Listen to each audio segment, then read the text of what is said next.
नमस्कार दोस्तों, खुशखबरी। 2006 के पहले पेंशन भोगियों की बढ़ेगी पेंशन में होगा रिवीजन। 2006 के बदलाव, पेंशन भोगियों के बराबर दोस्तों मिलेगी पेंशन। वेतन आयोग आने के कारण पेंशन में संशोधन होने के बाद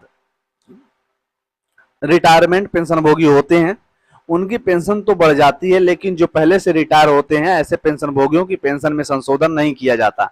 उसी को लेकर 20/3/2024 को दिल्ली हाईकोर्ट ने एक बहुत बड़ा जो महत्वपूर्ण फैसला है वो सुनाया है।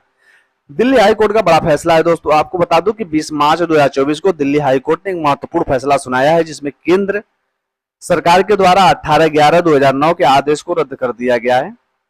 दिल्ली हाईकोर्ट ने केंद्र सरकार के इस आदेश को रद्द करते हुए कहा है कि यह पूरी तरह से अवैध आदेश है। 20/3/2024 को दिल्ली हाईकोर्ट ने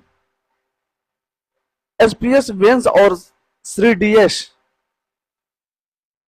नकारा के मामले में सुप्रीम कोर्ट द्वारा स्थापित कानूनी मामलों के साथ विरोधाभास का हवाला देते हुए केंद्र सरकार के 18/11/2009 के ज्ञापन को रद्द कर दिया है। क्या है 18/11/2009 के सर्कुलर में? आपको बता दूं कि सुप्रीम कोर्ट ने 9/9/2008 को एक फैसला दिया था, जिसमें कहा गया था कि एक ही रैंक से रिटायर पेंशन भोगियों की पेंशन समान होनी चाहिए, चाहे वह डिफेंस के हो या सिविल के हो। केंद्रीय पेंशन भोगियों को सुप्रीम कोर्ट ने कहा था कि वेतन आयोग आने के कारण या पेंशन में संशोधन होने के कारण अगर पेंशन में सुधार होता है तो पेंशन का फायदा बदलाव पेंशन धारकों को दिया जाता है, वहीं फायदा पहले से रिटायर हो चुके पेंशन धारकों को भी मिलना चाहिए। सुप्रीम कोर्ट ने कहा कि यह केवल डिफेंस के पेंशन भोगियों के लिए लागू नहीं होगा, बल्कि सिविल केंद्र सरकार के अंतर्गत जितने भी पेंशन भोगी आते हैं सभी के लिए पेंशन भोगियों के ऊपर जो है वो लागू होगा। बड़ी संख्या में पहुंचा पेंशन रिवीजन के लिए एप्लीकेशन। दिनांक 9/9/2008 को दिए गए सुप्रीम कोर्ट के इस फैसले के बाद बहुत सारे पेंशन भोगी जो सिविल डिफेंस डिपार्टमेंट से रिटायर हुए हैं वे सब अपनी जो है पेंशन रिवीजन करवाने के लिए अप्लाई करने लगे हैं। अब सरकार के सामने एक बड़ा सवाल पैदा हुआ है कि इतने सारे पेंशन भोगियों की पेंशन रिवीजन किस प्रकार की जाएगी।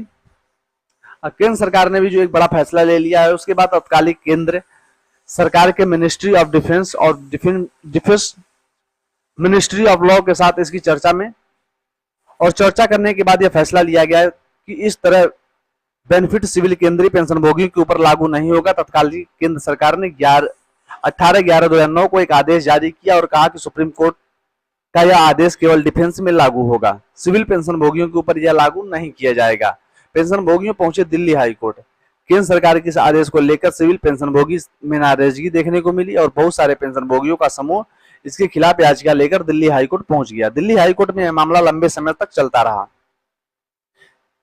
दिल्ली हाईकोर्ट ने केंद्र सरकार के फैसले को ठहराया अवैध। अब ऐसे में दिल्ली हाईकोर्ट ने 20/3/2024 को एक फैसला दिया, जिसमें कहा गया कि केंद्र सरकार का 18/11/2009 वाला सर्कुलर अवैध है और इसे हाईकोर्ट ने कहा है कि पेंशन रिवीजन का फायदा डिफेंस पेंशन भोगियों के साथ साथ ही सिविल पेंशन भोगियों को भी दिया जाए।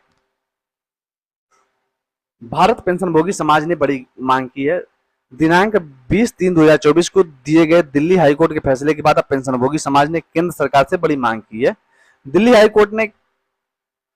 हाईकोर्ट ने दोस्तों केंद्र आदेश का पालन किया जाए और 2006 से पहले अपने सभी पेंशन भोगियों को 1/1/2006 के बाद रिटायर पेंशन भोगियों के बराबर लाने के लिए पेंशन रिवीजन का आदेश तत्काल प्रभाव से जारी किया जाए। भारत पेंशन भोगी समाज ने कहा है कि इस संशोधन न केवल न्याय का मामला है, बल्कि राष्ट्र की सेवा करने वाले समर्पित पेंशन भोगियों के प्रति कानून दायित्वों की पूर्ति भी है। भारत पेंशन भोगी समाज ने केंद्र सरकार से अपील की है कि इस मामले में शीघ्र ध्यान दिया जाए और उचित कार्रवाई किया जाए। फिलहाल दोस्तों इसमें अभी तक यही नोटिफिकेशन था। जैसे कोई नया नोटिफिकेशन आएगा तो मिलेंगे नए वीडियो में, तब तक के लिए थैंक यू।